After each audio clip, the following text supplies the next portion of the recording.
नमस्कार, स्वागत है आपका आर्य न्यूज में। मैं हूं आपके साथ सुमन पाल। खबरों की शुरुआत करते हैं। 3 कृषि कानूनों के खिलाफ चल रहे किसान आंदोलन में संयुक्त किसान मोर्चा ने आज देश भर में रेल रोको आंदोलन का आह्वान कर दिया है। इसके तहत आज देश भर में सुबह 10 से शाम 4 बजे तक रेल पटरियों पर धरना प्रदर्शन कर ट्रेन रोकी गई है और इसके साथ ही किसान संगठनों ने आज के रेल रोको आंदोलन के लिए पहले से ऐलान कर रखा था, लेकिन रविवार को रोहतक में किसान नेता गुरबान सिंह चडूनी ने भी कहा है कि सभी किसान भाई स्टेशनों के पास जाकर ट्रेनें रोकेंगे।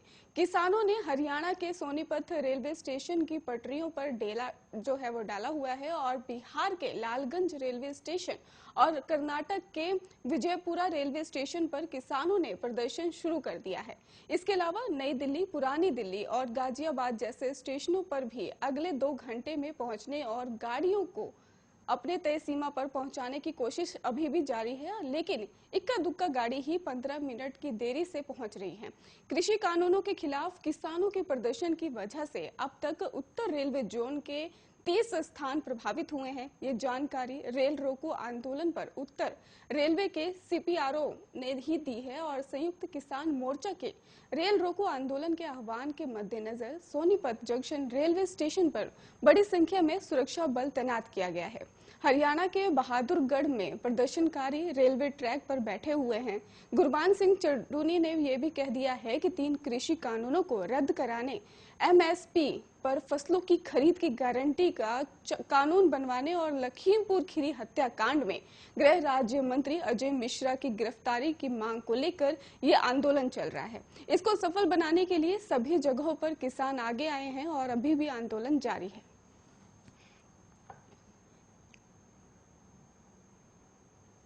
सोनेलाल की राष्ट्रीय अध्यक्ष और केंद्रीय वाणिज्य और उद्योग राज्य मंत्री अनुप्रिया पटेल ने रविवार को कहा कि उत्तर प्रदेश के आगामी विधानसभा चुनाव में भी उनकी पार्टी यानी कि भारतीय जनता पार्टी से गठबंधन जारी रहेगा।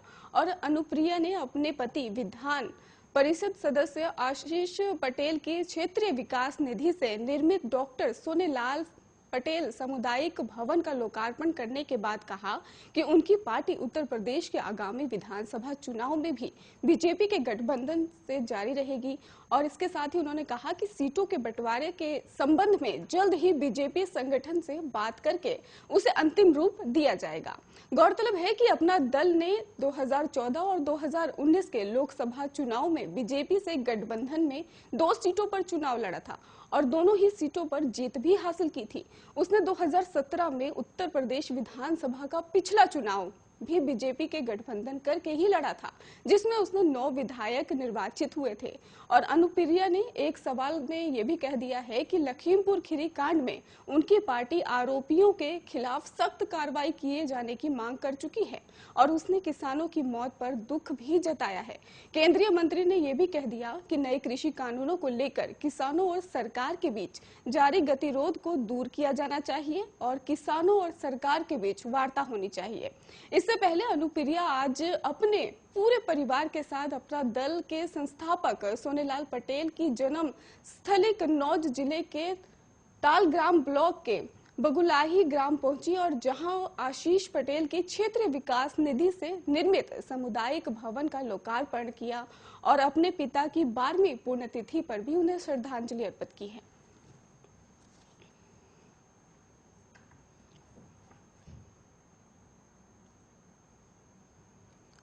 देश में 8 महीने बाद एक दिन में कोरोना मामले 14,000 से कम दर्ज किए गए हैं।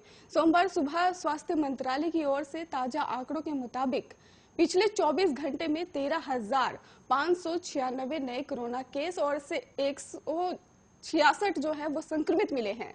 यानी कि आपको बता दें कि 19,582 लोग कोरोना से ठीक भी हुए हैं, यानी कि 6,152 एक्टिव केस भी है। वहीं नए मामलों की बात की जाए तो 230 दिनों में ये सबसे कम रहा है।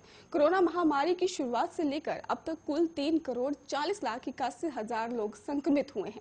इनमें से 4,52,290 लोगों की मौत भी हो चुकी है। अच्छी बात तो ये है कि अब तक 3,34,29,000 लोग ठीक भी हुए हैं। देश में कोरोना एक्टिव केस की संख्या 2 लाख से कम हो गई है।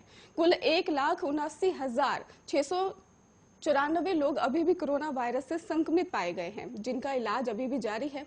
वहीं केंद्रीय स्वास्थ्य मंत्रालय ने ये भी जानकारी दी है कि 17 अक्टूबर तक देश भर में 97 करोड़ 69 लाख और 87,000 जो कोरोना वैक्सीन है वो डोज दिए जाएंगे और बीते दिन 12.5 लाख टीके लगाए गए हैं। वहीं भारतीय अगर ICMR की बात करें तो उन्होंने ये जानकारी दी है कि अब तक करीब 49.19 करोड़ कोरोना टेस्ट किए जा चुके हैं और बीते दिन 9.79 लाख कोरोना सैंपल टेस्ट किए जा चुके हैं और पॉजिटिव दर जो है वो 2% है।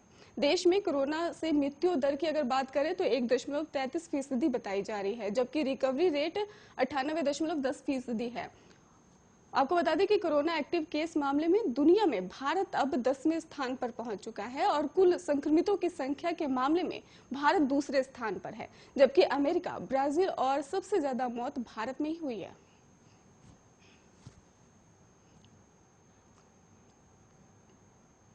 केरल में भारी बारिश और बाढ़ के कहर से अब तक मरने वालों की संख्या बढ़कर 31 हो गई है। इधर केरल में बाढ़ प्रभावित जिलों में ऑरेंज अलर्ट जारी कर दिया गया है। राहत और बचाव कार्य सुचारू रूप से चल रहा है। आधी रात से ही रुक रुक कर कई राज्यों में बारिश हो रही है। वक्की बांध 10 बजे खोला जा रहा है, जिसके बाद पटनम थीटा जो है उसके निचले इलाकों में भी बाढ़ की संभावना जताई गई है। वहीं मौसम विभाग ने भी इसके लिए चेतावनी दे दी थी और पनबा नदी पर भी बने कक्की बांध के गेट खोले जाएंगे। बांध से आने वाला पानी निचले इलाकों को प्रभावित कर सकता है। ऐसे में प्रशासन की तरफ से पूरी तैयारी कर ली गई है और गौरतलब ये भी बताया जा रहा है कि केरल के कई जिलों में हो रही जोरदार बारिश से जहां एक तरफ नदी नाले उफान पर है तो वहीं भूस्खलन की समस्या भी बढ़ गई है।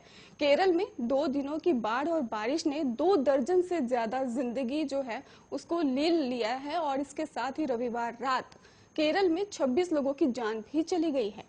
कोट्टयम जिले में सबसे ज्यादा 13 लोगों की मौत हुई है और इडुक्की में 2 और अलबुझा जिले में 4 लोगों की मौत हुई है। बाढ़, बारिश और उसके बाद हुई जमीन धंसने की घटनाओं ने कई इलाकों का संपर्क भी तोड़ दिया है।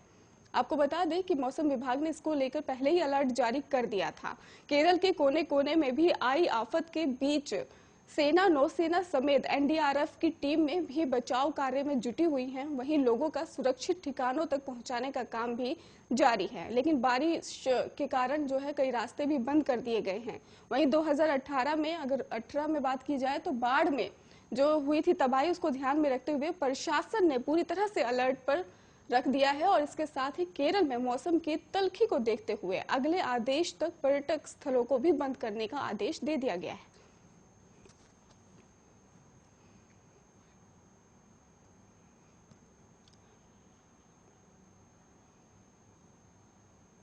मौसम विभाग के अलर्ट के बीच रविवार को राजधानी देहरादून सहित कई राज्यों में भी अधिकतम इलाकों में रविवार को मौसम खराब बना रहा।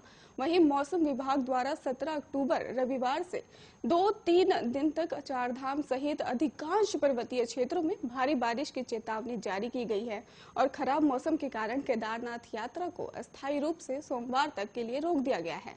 धाम में दर्शन करने के लिए आने वाले यात्रियों को वापस भेजा जा रहा है। साथ ही सोनप्रयाग और गौरीकुंड में भी श्रद्धालुओं को रोक दिया गया है। उनके यहां से आगे जाने पर रोक लगा दी गई है। जिलाधिकारी मयूर दीक्षित ने यह भी कह दिया है कि गंगोत्री और यमुनोत्री धाम की यात्रा पर रोक नहीं है। बारिश के मद्देनजर एहतियात के तौर पर तीर्थ यात्रियों को रोका जा रहा है और धामों में बाढ़ न हो इसके लिए भी तीर्थ यात्रियों को दर्शन कराकर जल्द ही लौटाया जा रहा है और साथ ही उनको सुरक्षित स्थानों पर भी पहुंचाने की कोशिश जारी है। डीएम ने यह भी कह दिया कि मौसम खराब होने के तीर्थयात्रियों को कोई परेशानी नहीं होनी चाहिए। इसके लिए चेक पोस्टों पर भी आने जाने वालों पर निगरानी रखी जा रही है। आपको बता दें कि यमुनोत्री धाम तक पहुंचने के लिए जानकी चट्टी जो है उसमें 6 किलोमीटर पैदल ट्रैक पर बारिश में भूस्खलन और पहाड़ी से पत्थर गिरने का जो खतरा रहता है उसको लेकर यह अलर्ट जारी किया गया है। वहीं चमोली जिले के सभी वन क्षेत्रों में भी 17 से 19 अक्टूबर तक ट्रैकिंग और कई जगहों पर रोक लगा दी गई है और अमित कंवर ने वन अधिकारी कर्मचारियों को निर्देश दिए हैं कि यदि कोई दल वन क्षेत्रों में गया तो उन्हें तत्काल सुरक्षित स्थानों पर पहुंचाया जाए।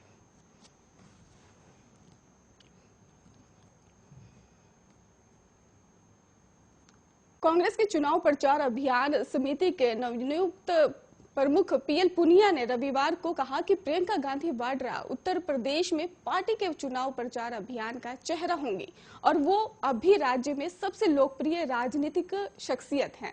पुनिया ने यह भी कहा कि कांग्रेस बहुत विरले ही मुख्यमंत्री पद के उम्मीदवार के नाम की घोषणा करती है और अभी तक इसकी घोषणा नहीं करने से पार्टी की संभावनाओं पर असर नहीं पड़ेगा, क्योंकि उसके पास बीजेपी के खिलाफ प्रचार अभियान की कमान संभालने के लिए प्रियंका गांधी जैसी शख्सियत है। बता दें कि पुनिया ने यह भी कहा है कि उत्तर प्रदेश में अगले साल होने वाले विधानसभा चुनाव के लिए शुक्रवार को कांग्रेस की अहम 20 सदस्यीय चुनाव प्रचार अभियान समिति का प्रमुख नामित किया गया है। पुनिया ने यह भी कह दिया कि उत्तर प्रदेश चुनाव में कांग्रेस और बीजेपी के बीच सीधा मुकाबला है, क्योंकि सपा और बसपा दोनों पिछड़ गए हैं और वे अब मुकाबले में नहीं हैं। प्रियंका गांधी सभी मुद्दों पर सच के लिए लड़ी हैं और अब वो लखीमपुर खीरी की घटना हुई थी उसके लिए भी लड़ी हैं। वो तुरंत पीड़ितों को परिवारों से मिलने के लिए रवाना हुई थी और उन्हें सीतापुर में हिरासत में लिया गया था, लेकिन वो न्याय के लिए अड़ी रही। वो अपने संघर्ष में सफल रही और पीड़ितों के परिवारों से मिलने के लिए लखीमपुर खीरी और बहराइच गई। पुनिया ने यह भी कहा कि प्रियंका गांधी लगातार लोगों के मुद्दों को उठाती रही हैं और आगे भी ऐसे मुद्दे उठाती रहेंगी। लोगों को एहसास है कि वो न्याय के लिए लड़ रही हैं और इसका जो रिजल्ट रहेगा वो चुनाव में जरूर सामने आएगा। जो लोगों की भावनाएं हैं वो वोट के जरिए तब्दील होंगी, इसलिए निश्चित रूप से कांग्रेस का चुनाव में हाथ ऊपर रहने वाला है।